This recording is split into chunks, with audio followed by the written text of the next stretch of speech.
বাড়িতেই একদম দোকানের মতো প্যাটিস তৈরি করা যে কতটা সহজ একবার না দেখলে বিশ্বাস হবে না। প্যাটিসগুলো বানানোর পরে আপনি নিজেই অবাক হবেন, প্যাটিসগুলো এতটা সুন্দর তৈরি হবে। একবার এইভাবে প্যাটিস বানানো শিখে গেলে দোকান থেকে কিনে খেতে আর ইচ্ছে হবে না। নমস্কার বন্ধুরা, কেমন আছেন আপনারা সবাই? আশা করছি সবাই অনেক ভালো আছেন। আজকের রেসিপিতে তৈরি করে দেখাবো আলু প্যাটিস। এইভাবে প্যাটিস তৈরি করলে দোকানের চাইতেও সেরা তৈরি হবে। আশা করি আজকের রেসিপি আপনাদের অনেক ভালো লাগবে। রেসিপিটা প্রথম থেকে শেষ পর্যন্ত দেখার জন্য অনুরোধ রইল। তো চলুন শুরু করে দিই আজকের রেসিপি।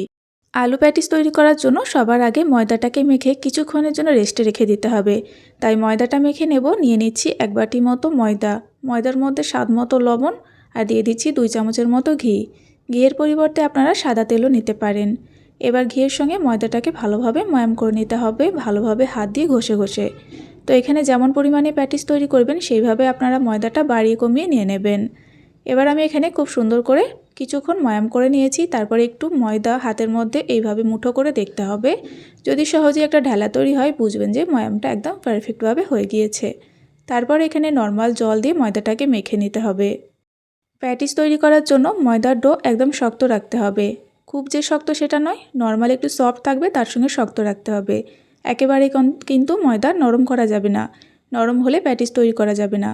তো এখানে আমি ময়দার ডোটাকে শক্ত করে তৈরি করে নিয়েছি। আর একটু ঠেসে কিন্তু মাখতে হবে, যাতে ময়দার মধ্যে যে একটা রাবার ভাব সেটা একেবারে দূর হয়ে যায়। ততক্ষণ পর্যন্ত মেখে নেওয়ার পরে এখন রেস্টে রেখে দিচ্ছি বেশ কিছুক্ষণ। ততক্ষণে আমি প্যাটিসের পুর তৈরি করব। একটা কড়াইকে ভালোভাবে গরম করে 2 চামচ তেল দিয়ে দিলাম। তেলটা গরম হলে দিয়ে দিচ্ছি 1 চামচ মতো আদা রসুন। আদা রসুনটাকে আমি গ্রেট করে নিয়েছি, মোটামুটি আদা রসুন মিলিয়ে 1 চামচ করে নিয়েছি। আদা রসুনটা দেওয়ার পরে একটু ছড়িয়ে দিলাম। তারপরে দিয়ে দিচ্ছি 1/4 চামচ হিং আর 2টো কাঁচা লঙ্কাকে একটু কুচি করে নিয়েছি, সেগুলো দিয়ে দিলাম। এবার এখানে কয়েক সেকেন্ড একটু নাড়াচাড়া করে ভেজে নেব। 20 থেকে 25 সেকেন্ড মতো একটু নাড়াচাড়া করে নিয়েছি। তারপরে দিয়ে দিচ্ছি একটা মিডিয়াম সাইজের পেঁয়াজ কুচি। পেঁয়াজটাকে এখন ভালোভাবে একটু ভেজে নেব, জাস্ট হালকা একটু নরম হয়ে যাওয়া পর্যন্ত। একেবারে বেশি ভাজা যাবে না। এখানে পেঁয়াজটা হালকা ভাজা হয়ে গিয়েছে। এবার দিয়ে দিচ্ছি 1/2 চামচ হলুদ গুঁড়ো, 1/2 চামচ লঙ্কা গুঁড়ো আর 1/4 চামচ জিরে গুঁড়ো আর 1/4 চামচ পরিমাণে গরম মশলা গুঁড়ো। সমস্ত কিছু দেওয়ার পরে জাস্ট তেলের মধ্যে এখানে একটুখানি মশলাগুলোকে মিশিয়ে নিতে হবে। তারপরে দিয়ে দিতে হবে সেদ্ধ আলু। আলুটাকে একটু মেখেও নিয়েছি আমি হাত দিয়ে। তো আলুটা আমি সেদ্ধ করে রেখেছিলাম আগে থেকেই। তারপরে ভালোভাবে আলু থেকে জল ঝরিয়ে ম্যাশ করে নিয়েছি। তারপরে এখানে আমি একটু চটকে নিয়েছি আলুটাকে, তারপরে দিয়ে দিলাম। আলুর ওপরেই দিয়ে দিলাম স্বাদমতো লবণ আর স্বাদমতো চিনি। এবার সমস্ত কিছুকে ভালোভাবে একসাথে আলুর সঙ্গে মিশিয়ে নিতে হবে আর কিছুক্ষণ আলুটাকে ভেজে নিতে হবে। আলুর মধ্যে যে একটা রসালো ভাব থাকে সেটা একেবারে চলে যাবে, ততক্ষণ পর্যন্তই ভাজতে হবে। আর এখন কিন্তু আলুর পুরটা একদম রেডি। কড়াই থেকে দেখুন ছেড়ে ছেড়ে চলে আসছে। এই পর্যায়ে আলুর পুরটাকে নামিয়ে ঠান্ডা করতে দিয়ে দিতে হবে। এদিকে ময়দাটা বেশ অনেকক্ষণই রেস্ট হয়েছে। যতক্ষণ আমি আলুর পুরটা তৈরি করেছিলাম মোটামুটি 15 মিনিট মতো রেস্ট হয়ে গিয়েছে ময়দা মাখাটা। এবার এখান থেকে লেচি তৈরি করে নিতে হবে। লেচিগুলো যেমনটা রুটির জন্য আমরা লেচি তৈরি করি ঠিক সেরকম সাইজ করে প্রত্যেকটা লেচি করতে হবে। লেচিটা মোটামুটি 6টা থেকে 7টা অবশ্যই করতে হবে, তবেই কিন্তু প্যাটিসের মধ্যে অসংখ্য ঘন ঘন লেয়ারগুলো তৈরি হবে। তো এখানে আমি 7টা লেচিকেই গোল গোল করে নিয়েছি। লেচিগুলো বেলে নেওয়ার আগে একটা মিশ্রণ তৈরি করে নিচ্ছি। এখানে বাটির মধ্যে আছে 3 চামচের মতো সাদা তেল। সাদা তেলের পরিবর্তে ঘিটাও নিতে পারেন। 3 চামচ তেলের মধ্যে দিয়ে দিলাম 1.5 চামচ কর্নফ্লাওয়ার। কর্নফ্লাওয়ার না থাকলে ময়দাটাও দিতে পারেন। এবার ভালোভাবে মিশিয়ে ঠিক এইভাবে মিশ্রণটা তৈরি করে নিতে হবে। মিশ্রণটাকে আমি একটু সাইড করে দিলাম। তারপর এখন একটা লেচি নিয়ে নিয়েছি। লেচিটাকে এখন আমি বেলে নেব। হালকা একটু কর্নফ্লাওয়ার ছড়িয়ে দিয়েছি, আর কর্নফ্লাওয়ার না থাকলে আপনারা কিন্তু ময়দাটা ইউজ করতে পারেন। এবার একদম পাতলা রুটির আকারে বেলে নিচ্ছি।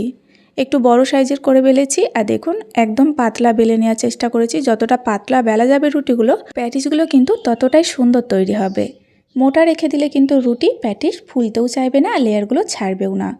এইভাবে আমি 7টা রুটিকে বেলে নিচ্ছি। তবে একটা রুটি রাখার পরে অল্প করে একটু শুকনো কর্নফ্লাওয়ার ছড়িয়ে নিচ্ছি। তারপরে আবারও একটা রুটি ওপর থেকে রেখে দিচ্ছি। এরকমভাবে আমি 7টা রুটিকে বেলে নিলাম। এইবার রুটিগুলো বেলার পরে এবার একটা একটা করে রুটি আমি নিয়ে নিচ্ছি। প্রথমে একটা রুটি নিয়ে নিয়েছি, তারপরে আরেকটু সামান্য বেলে নিলাম। কারণ এখানে যেহেতু রুটিগুলো আমি একসাথে বেলে নিয়েছি তাই রুটিগুলো একটু গুটিয়ে ছোট হয়ে যেতে পারে।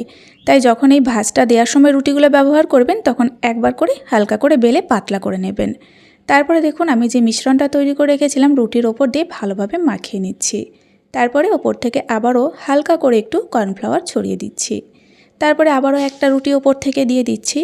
আর এরকমভাবেই কিন্তু 7টা রুটিকেই আমি সুন্দর করে রেডি করে নেব। একই পদ্ধতি, আপনারা দেখলেই বুঝতে পারবেন। বারবার এই মিশ্রণটা অল্প করে দিয়ে মাখিয়ে নিতে হবে আর কর্নফ্লাওয়ার ছড়িয়ে নিতে হবে। ঠিক এরকমভাবেই আমি সব শেষে রুটিটা এখন আমি দিয়ে দিলাম। এখন পুরো 7টা রুটি কমপ্লিট হয়ে গিয়েছে। এইবার সমস্ত রুটিগুলোর ওপর থেকে আবারও একবার হালকা করে বেলে নিতে হবে। একটু বড় সাইজ করে নিচ্ছি। তো বেলে নিয়েছি হালকা করে। এইবার আবারও কিন্তু সেই মিশ্রণটা ওপর থেকে ফাইনালি দিয়ে দিতে হবে। তারপরে শুকনো কর্নফ্লাওয়ার দিয়ে দিতে হবে আর এই পর্যায়ে কিন্তু কর্নফ্লাওয়ারটাকে একটু হাত দিয়ে ঘষে নিতে হবে। তারপরে শেষে এইভাবে ভাঁজ দিয়ে দিতে হবে। একটা সাইড ধরে প্রথমে ফোল্ড করতে হবে, তারপরে ওপর সাইডটা ধরে আবার এইভাবে ফোল্ড করে দিতে হবে। তারপরে আবারও সেই মিশ্রণটা ওপর থেকে লাগিয়ে দিতে হবে আর অল্প করে একটুখানি কর্নফ্লাওয়ার ওপর থেকে ছড়িয়ে দিতে হবে। ভিডিওটা একটু বড় হলেও আপনারা কিন্তু একটু ধৈর্য ধরে দেখবেন। খুব সহজেই কিন্তু বাড়িতে দোকানের মতো প্যাটিস তৈরি করে নিতে পারবেন। আর দেখুন ফাইনালি কিন্তু আমি এইভাবে ফোল্ড করে দিলাম। তো এইবার কিন্তু এটাকে আবারও বেলে নিতে হবে। তো একটু চারকোনা করে বেলতে হবে। প্রথমে একটু চাপ দিয়ে দিয়ে এটাকে সমান করে নিচ্ছি চারকোনা করে। তারপরে এটাকে হালকা হাত দিয়ে চারকোনা করে এপিট ওপিট করে বেলে নিতে হবে। এই সময় একটু হালকা হাতে বেলার চেষ্টা করবেন, তাহলে ভাঁজগুলো ঠিকঠাক থাকবে। এখানে চারকোনা করে বেলে নিয়েছি আর এই সময় কিন্তু একদম পাতলা করে বেলা যাবে না, সামান্য একটুখানি মোটা রেখে বেলতে হবে, খুব বেশি কিন্তু মোটা নয়। এবার চারপাশ থেকে এই সাইডগুলোকে কেটে একটু সমান করে নিলাম। এরপরে রুটিটাকে প্রথমে লম্বায় দুবার কেটে নেব আর তারপরে সাইড থেকে দুবার কেটে নিতে হবে। এমনভাবে কাটতে হবে যাতে প্যাটিস তৈরি করার মতো জায়গাটা তৈরি হয়, পরে যেন বেশি ছোট না হয়।